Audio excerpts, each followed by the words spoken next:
మిథున రాశి వారికి గురువు ఉచ్చ స్థానంలో సంచరించేటువంటి సమయం లోపల ఫలితాలు ఎలా ఉంటాయి అనే విషయాన్ని మనం చూసినట్టయితే, మిథున రాశి వారికి ఈ ఉచ్చ స్థానం కర్కాటక స్థానము ద్వితీయ స్థానం అవుతుంది.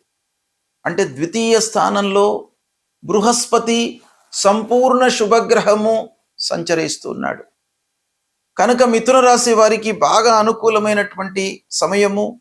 ధన లాభము, రావాల్సినటువంటి డబ్బు మీకు చేతికి అందుతుంది. కుటుంబం లోపల ఐక్యత వెల్లివిరుస్తుంది.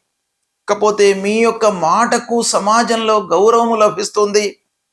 ఉద్యోగంలో ఉన్నటువంటి వారికి ప్రమోషన్ లభిస్తుంది. వివాహ యోగము ప్రబలంగా ఉంది ఈ సమయం లోపల.